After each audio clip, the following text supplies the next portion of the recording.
Assalamu alaikum warahmatullahi wabarakatuh. Kan jirtu Oromoo kumaala jettu nagaa keessan miti. Adaraa Rabbiin sodaadha. Yoo ija keessaniin argate yoo ofii keessanii fayyaa qabaattanii yoo ta'e iji keessan yoo iji keessaniin argate adaraa Rabbiin sodaadha na gargaara. Amaanaama Rabbiiti na gargaara. Ishee miila hin qabne yoo gargaaraa jirtu wallaahi laate. Miti yoo iji keessan lafa hin argaa yoo ta'e adaraa Rabbiin sodaadha. Rabbiin sodaadha. Meetaan illee narraa dhume wallaahi laate. Mee kana la Rabbiin maal wajjin kiree mataa koo kana ilaala. Isheen Rabbiin sin qabdee waan jirtuufi ani Rabbiin sin hin qabu. Inni isheen Rabbiin sin qabdi bichaan isin gaha waan ta'eef ani sin qabuun hin barbaachisu. Baay'een keessan akkaataatti yuutuubii banannu nutti himi jettanii yuutuubii akkaataatti banamu liinkii Abdullaab jedhu viidiyoo koo jala kaa'ee jira. Achi deemtanii ilaaltanii viidiyoo yuutuubii banachuu dandeessanii. Waa'ee mucayyoo kanaa isheenuu yoo Rabbiin sodaattanii jettee mucittiin kun musliima yoo beektan baay'een keessan ni beektu. Amantaan ishee islaamaa akka amantaa islaamaatti uffata ofirraa fuudhuun eeyyamamaa miti. Rifeensa ofii shaffanachuun uffata qaama guutuu uffachuun hundi keessan hin beektu waa'ee amantaa sana isinitti himuuf osoo hin taane garuu mucayyoon kun har'a mataa ofiirraa shaarbii fuutee akka isin amantaniif beeki kunoo akkatti jira na ilaala yoo Rabbiin sodaattan mataan koo akkatti narraa umee jira na ilaala isiniin jette shaarbii kana ofirraa fuudhuun ishee beeki. Yoo uguma isin amantaa sana warri beektan keessaafu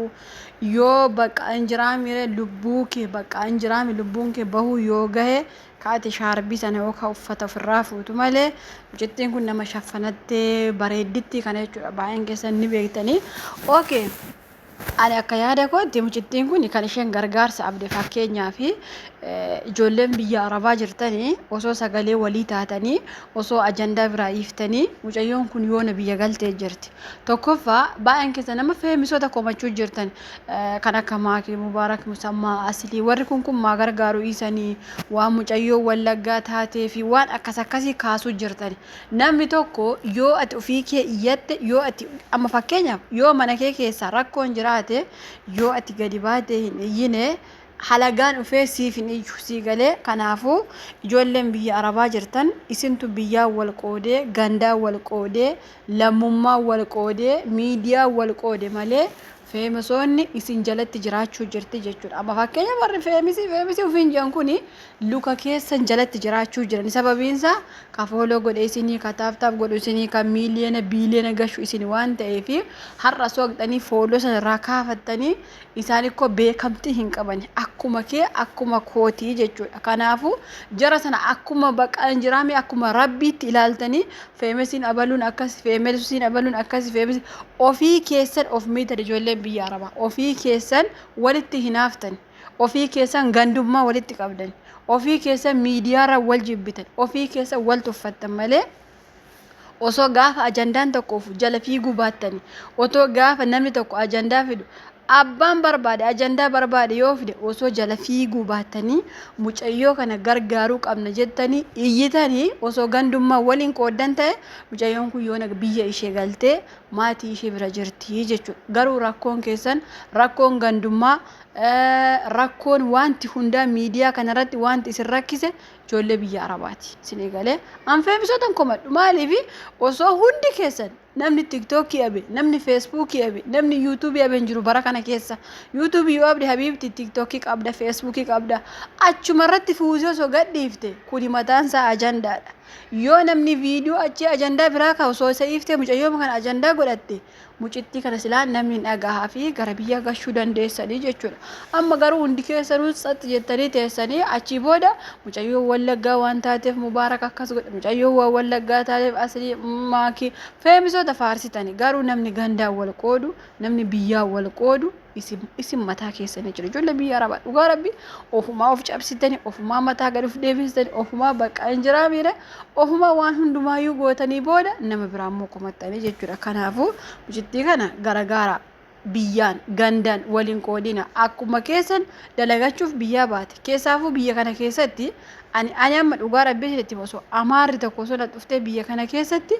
yoo isheen diinummaa ishee hidhattee na ajjeefti malee an dhugaa rabbii isiniin jedha in jaaladha sona dhuftee biyya kana keessatti maaliifi biyya kana keessatti mi'aanii bishaantu walitti si fida habiibti biyyi kee biyya qabsoo biyyatti itti wal loltu biyyatti itti wal jibbitu Itoophiyaa sanatti hafe si galee biyya kana keessatti atillee rakkattu isheenillee rakkattu si galee lamaan keessanuu rakkoo biyya kana keessa isin fide garuu namni keenya akkatti ilaaluu ise gaafa fooloorsiinsa 2,000 gale gaafa 5,000 gale ani feemesi ofiin jedha ani abaluuf sagaleen ta'u ani abaluuf amma durboonni keenya sirba wayii tokko ka eengadda bahee tokko maal jedhee ka maaliif na shakkitaa lammuu onnee akkas sirba wayii tokko dhufe isa fuutanii shaaha gootanii amma tiiktookiin isa feesbuukiin isa wanti hundi isa osoo akkasuma guyyuma tokko mucayyoo kan akkana gootanii yoona sagalee argattee mucayyoon kun gara biyyaa galtee jechuudha kanaafuu baay'een keessan amma warra feemisoota hin komatina rakkoon isinuma keessa jira hordoftoota keessa jira malee warra amma fakkeenyaaf TikTok irra fiigu YouTube irra fiigu Facebook irra fiigu warra commentii barreessu warra ajandaa nama godhatu warra gaafa namni ajandaa fide jala fiigee ajandaa sana commentiitiin guddisu amma eeggadda gurbaa murtii guutuu jedhan sana maal akka inni dubbatan beeku waama xiqqoo tokko tosugge waama xiqqoo tokko kanumaan jedhu tokkoon sinnaannessaa oguma isuma fudhattanii miidiyaa kanarraa alba'uu jirtan jechuudha garuu mucaa harkaaf miila hin qabne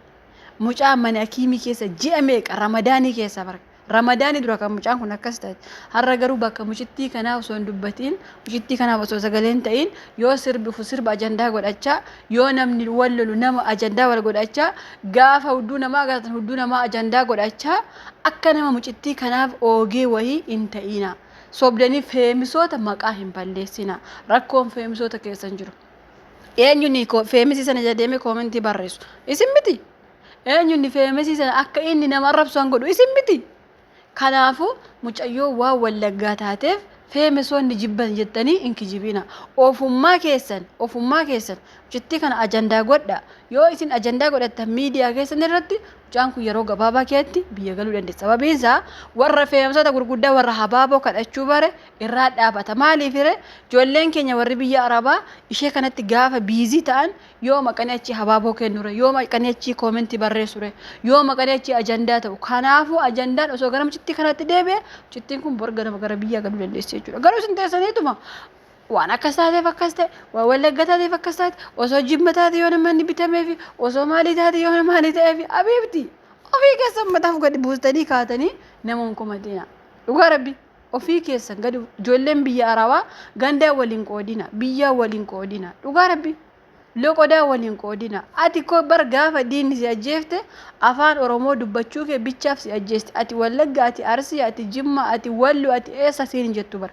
oromoo ta'uu kee bicha lafas nyaachistee dabartii jechuudha isin garuu akkasiiftanii gandaan deemtan kutaan deemtan laayikii mataasaa fooloo mataasaa gandaan deemtan kana jechuun warri biyya keessaa beeki oromoo qulqulluun biyyatti hafee beeki oromoo qulqulluun biyya keessa jira oromoo orijinaal isaa biyya jira amma kaas keessa ka miidiyaa kana feekii bicha biyyi wal nyaachisu maal takkas godhe beektani biyyi ho'a ruuzii nyaattanii peepsii kana dhugdanii aannan kana dhugdanii mataarra isin ba'e gandummaa faarsuu eegaltanii jechuudha sinii galee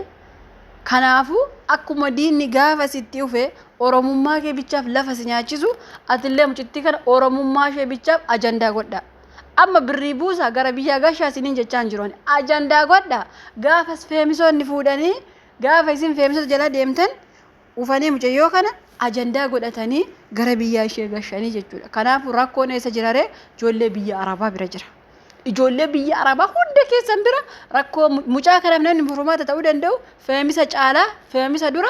isin shamarra biyya arabaati kana jaalattis jibbites jalamura isinitti hima kun dhugaa jirtu isinii galee gaafa shamarri biyya arabaa mucayyoo kana ajandaa godhatte feemisoonni immoo teelaa ufanii gara biyyaa gashanii jechuudha isinii galeemi kanaafuu rakkoon isin bira jira malee feemisoota bira hin jiru gonkuma feemisi akkas ta'e feemisoota akkas nu godhe sana nu godhanii maaloo nu godhanii gandaan nu qoodanii biyyaan nu qoodanii jedhina ofii wal qoodanii kanaafuu mucittii kana biyya gashuu yoo barbaadan ishuma ajandaa godha